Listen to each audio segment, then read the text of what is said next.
안녕하세요, 여러분. 요즘 빅테크 기업들의 반독점 기소가 뉴스가 되고 있는데요. 오늘 스캔에서는 이 얘기를 한번 해보겠습니다. 자, 빅테크와 반독점 기구들 간의 전쟁이 시작됐다라고 해도 과언이 아닐 것 같은데요. 자, EU가 먼저 시작했죠. 디지털 반독점법을 발동시켜서 빅테크들이 그 법 아래서 엄중한 감시를 받게 됐습니다. 그리고 며칠 전부터는 미국도 시작을 했는데요. 법무부가 이번 달부터 구글을 상대로 반독점 소송 시작했고요. 연방거래위원회, FTC 역시 이번 달 내로 아마존을 제소하기로 했습니다. 자, 여기서 잠깐 이 반독점이라는 말을 한번 살펴보겠습니다. 영어로는 가장 흔하게 안티트러스트라는 말을 씁니다. 미국에서 많이 사용하는 용어고요. 영국이나 유럽에서는 컴피티션이라는 말을 씁니다. 그리고 가끔 가다가 안티모노폴리라는 말도 써요. 자주는 안 씁니다. 자, 왜 미국에서 이 안티트러스트라는 말을 쓰게 됐느냐? 이게 도대체 영어로는 무슨 말이냐? 트러스트는 여러 가지 뜻이 있지만 그 중에 하나가 기업이라는 뜻이 있습니다. 기업 또는 기업 활동이라는 뜻이 있어요. 그러니까 안티트러스트라는 말은 사실 독점에 대한 반대가 아니고 기업에 대한 반대입니다. 우리는 흔히 미국은 친기업 정서를 가진 나라다 이렇게 생각하는데 사실 전혀 그렇지 않습니다. 거대 기업의 전횡에 대해서 미국처럼 반발하는 나라가 없어요. 이게 19세기 미국의 그 악명 높은 로버 베론 때문입니다. 번역하면 강도 귀족이죠. 은행, 철도, 석유 이런 업종에서 무자비할 정도로 그리고 비윤리적으로 사업을 확장한 기업들을 로버 베론이라고 불렀습니다. 자, 이런 사파 당시의 신문과 진보적 잡지에 많이 실렸습니다. 근로자들은 착취를 당하고 로버 베론들은 그걸로 자신들의 배를 채우는 거죠. 자, 여기에서 안티트러스트라는 말이 나왔다. 그리고 이런 기업들에게 철퇴를 가하는 트러스트 버스터, 독점 감시기구가 나왔다. 법무부와 연방거래위원회죠. 자, 19세기에 로버 베론이 있었다면 21세기에는 실리콘 술탄이 있다. 이코노미스트 일러스트레이션인데요. 빅테크가 빅테크라고 불리우기 전부터 이들의 끝없는 욕심에 대해서 경고를 한 거죠. 자, 19세기 최후의 로버 베론이라고 불리우는 록펠러가 1911년 20세기 들어와서 얼마 안 있다가 결국 제압됩니다. 록펠러의 스탠다드 오일은 미국 전역에 산재해 있던 정유회사들을 하나씩 인수해요. 그래서 결국은 미국 석유 사업의 90% 이상을 컨트롤하게 됩니다. 이대로 놔둘 수가 없었던 거죠. 그래서 법원은 스탠다드 오일을 34개 회사로 나눠라 이렇게 강제 분할 명령을 내립니다. 그리고 이 회사들이 지금의 엑손모빌이나 쉐브론 이렇게 성장을 해 나가죠. 아마 기업 독점사에서 미국뿐만 아니라 전 세계에서도 유례를 찾아보기 힘든 큰 사건이 아니었나 이렇게 생각되고요. 그리고 나서 수십 년이 지나서 1982년 이번에는 텔레커뮤니케이션에서 다시 기업 분할 명령이 떨어집니다. 중앙에 AT&T가 있고 지역 운영사들이 있는 벨 시스템이 해산 명령을 받습니다. 다 별도의 회사가 됩니다. 그리고 나서 가장 최근의 분할 명령이 언제였냐? 1998년이었어요. 마이크로소프트의 번들링이 불법 판결을 받으면서 회사를 두 개로 나눠라는 법원 명령을 받습니다. 이걸 기억하시는 분은 많을 거예요. 마이크로소프트는 처음엔 도스로 그 다음에는 윈도우즈로 PC를 지배하고 있었죠. 지금도 그렇지만요. 그런데 PC에 인터넷이 들어온 겁니다. 마이크로소프트가 이걸 보고 욕심이 생긴 겁니다. 이 인터넷의 주인이 되고 싶은 거예요. 그래서 인터넷 브라우저 익스플로러를 만들어서 윈도우즈랑 번들링을 시켰어요. 윈도우즈 들어가면 익스플로러 공짜로 배포했습니다. 그런데 이미 기존에 브라우저들이 있었어요. 특히 마이크로소프트가 표적으로 삼은 브라우저는 넷스케이프였습니다. 마이크로소프트가 익스플로러를 무료 배포하면서 넷스케이프를 몰아낸 거예요. 이걸로 기소가 됐죠. 나중에 마이크로소프트가 이건 너무 과하다 이렇게 항소를 하면서 분할은 안 하는 걸로 되고 번들링은 중단하는 부분 불법 판결을 받았습니다.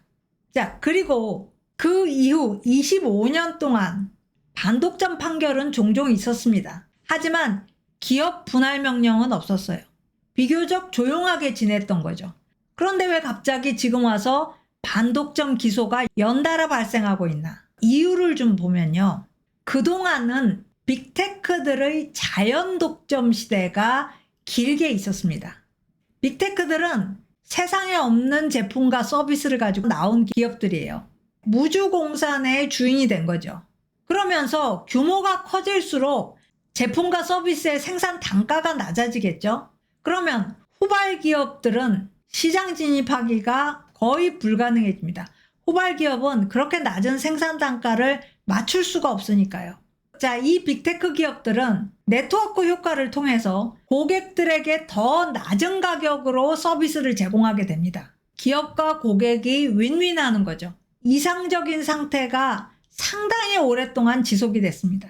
그런데 자연 독점이 영원할 수는 없는 거죠. 끝납니다. 더 높은 퀄리티와 더 낮은 단가를 제공하는 기업들이 나타나는 거예요. 이렇게 되니까 빅테크들이 가만히 있을 수 없죠. 이 기업들이 못 들어오게 장벽을 쌓기 시작합니다. 그동안 이런 변화가 있었고요. 그리고요, 빅테크들 간에는 사실 분야의 중복이 없었어요. 그래서 굉장히 평화로웠습니다. 수년간 경쟁 없이 지내다가 이 기업들이 몸집이 커지면서 중복이 일어나는 겁니다. 자, 처음에는 이커머스, SNS, 소프트웨어, 검색, 디바이스, 플레이어들이 다 각각이었어요. 그런데 지금은 이 기업들이 다 광고를 가지고 경쟁하고 클라우드, AI 같은 소프트웨어로 경쟁합니다. 그러니까 시끄러울 수밖에 없어요. 서로 간의 경쟁도 격화됩니다. 자, 그리고요, 이 기업들이 처음에는 자체 혁신을 중심으로 성장하기 시작했습니다. 그런데 이제는 그렇지 않아요. 혁신거리가 잘 안 나옵니다. 그러니까 M&A를 해야 돼요. 외부에 있는 기업을 인수합니다. M&A가 다 일반화돼 있죠. 그런데 이 거대한 기업들이 M&A를 하면 독점 판정을 받는 것이 절차입니다. 이 과정에서 인수 불가 판정을 받을 수 있습니다. 그동안 법무부와 연방거래위원회는 M&A에 대해서는 불가 판정 여러 번 내렸습니다. 그리고 또 하나 중요한 변화가 있습니다. 독점이라는 개념이 확장됐어요. 이전에는 독점 가격이냐 경쟁 가격이냐 이거를 가지고 독점을 판정했어요. 독점 가격이 경쟁 가격보다 당연히 더 비싸겠죠. 그렇게 되면 소비자들이 더 비싼 가격으로 그 물건을 사야 됩니다. 이건 소비자에게 손해를 끼치는 거니까 안 된다. 이렇게 판정을 한 거죠. 그런데 여기서 문제가 있어요. 빅테크들은 대부분이 가격 파괴를 하고 나타난 기업들이에요. 고객과 사용자에게 더 저렴한 가격으로 제공을 한 거죠. 그러면 독점 성립이 안 되지 않느냐? 그럼에도 독점 성립이 될 수 있어요. 독점 기업이 경쟁 기업의 진입을 방해함으로써 국가적 손해를 입혔느냐? 그렇다면 독점이다. 이거죠. 경쟁 기업의 진입을 방해해서 경쟁 기업 성장을 막으면 그 기업은 고용을 못합니다. 그리고 기왕에 고용하고 있는 직원들에게도 충분히 급여를 못 줘요. 그렇게 되면 가족들까지 힘들어집니다. 이걸 지적한 겁니다. 그리고 독점의 이러한 폐해에 대해서 논문으로 지적한 사람이 지금의 FTC 위원장 리나 칸입니다. 법학 논문을 이렇게 내면서 유명해졌죠. 이 논문 하나로 FTC 위원장이 됐을 정도로요. 그러니까 이제는 고객에게 싼 가격으로 제공하고도 독점 판정을 받을 수 있다. 이렇게 된 거라는 거죠. 자, 최근에 구글이나 애플 같은 6개 기업이 유럽에서 게이트키퍼로 선정이 됐다. 삼성은 빠졌다. 이런 뉴스가 있었습니다. 유럽이 작년 2022년에 DMA와 DSA라는 법을 만들었어요. 디지털 시장법, 마켓법이고 그리고 디지털 서비스법입니다. 디지털 서비스 액트는 데이터가 보호되느냐, 프라이버시가 보호되느냐 여기에 관련된 법이고요. 공정하게 경쟁하느냐, 이거는 디지털 시장법입니다. 그런데 이 디지털 시장법이 올해 효력이 발동되면서 게이트키퍼가 확정된 거예요. 게이트키퍼는 플랫폼의 문직입니다. 플랫폼의 주인이라고 볼 수 있죠. 게이트키퍼라면 플랫폼 진입을 막아서도 안 되고 플랫폼 안에서 인터오퍼러빌리티, 자유롭게 사업하는 것을 보호해줘야 된다. 그런 의무를 가진다. 이걸 DMA가 강조합니다. 만약에 이걸 못 해내면은 의무를 방기한 것으로 간주하겠다. 벌금을 글로벌 매출의 10%를 매기겠다. 엄청나죠? 유럽에서 이 의무를 다하지 못하면 유럽 매출이 아니라 글로벌 매출의 10%를 벌금으로 매기겠다라고 하고요. 반복적으로 위반하면 사업 해체 명령을 내리겠다. 초강수를 둔 겁니다. 유럽 스타트업을, 유럽 혁신을 부양하겠다라는 의도인데 빅테크들은 여기에 대해서 반대를 합니다. EU의 자국 스타트업 보호가 오히려 혁신을 말살시킬 거다. 이렇게 주장을 해요. 무슨 말인지 아시겠죠, 여러분? 이렇게 보호만 해주면 프로덕트가 화석화된다. 프로덕트가 하나 나오면 그게 끝이 아니고 반복적인 개선과 실험을 통해서 완성도를 높여가야 되는데 처음에 들어오자마자 보호해주면 아직 완성도를 못 갖춘 프로덕트가 환영을 받을 수 있겠느냐, 이 얘기죠.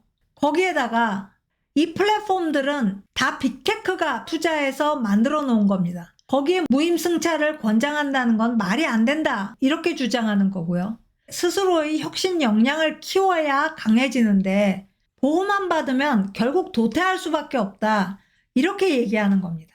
말이 되는 측면이 있죠. 하지만 EU한테는 전혀 먹히지 않는 거죠. 자, 이제 미국에서의 얘기입니다. 구글에 대한 미국 법무부의 반독점 소송이 시작됐어요. 구글은 애플이나 삼성, 마이크로소프트 같은 사업 파트너들에게 매년 총 100억 달러를 지불하고 디폴트 지위를 받습니다. 이거 불공정이다. 그렇게 소송이 제기된 겁니다. 판결은 11월 중순쯤에 나올 것 같아요. 특이한 거는 이번 소송에서 초당적인 반 구글 캠프가 연대하고 있습니다. 민주당, 공화당 구분 없이 50개 주와 2개의 테리토리의 법무장관이 공동으로 기소했어요. 이거는 인터넷에 미래가 달려있는 문제다. 이러면서 구글은 기업을 분할해야 된다. 검색 쪽과 그 나머지로 나눠야 된다. 이렇게 주장하고 있습니다. 자, 구글 입장은 어떠냐? 우리가 이 돈을 내는 건 맞지만 그거는 우리가 이 플랫폼에서 그만큼 돈을 벌고 있기 때문이다. 우리가 디폴트가 되는 거는 이 돈 내는 거하고 상관이 없다. 우리의 서비스가 압도적으로 우월하기 때문에 디폴트로 들어가는 거다.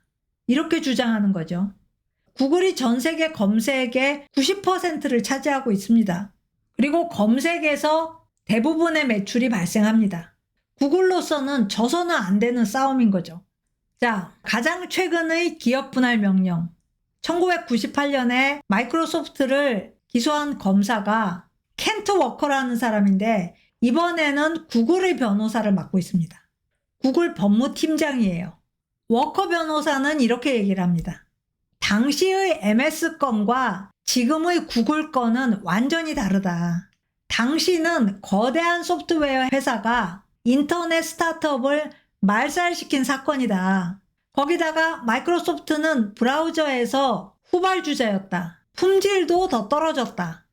그런데 지금 보면 구글이 고객 선택을 강요한 적 있나? 그렇지 않다. 자사의 지위를 이용한 적 있나? 그런 적 없다. 너무나도 다른 상황이다. 이렇게 얘기를 하는 거죠.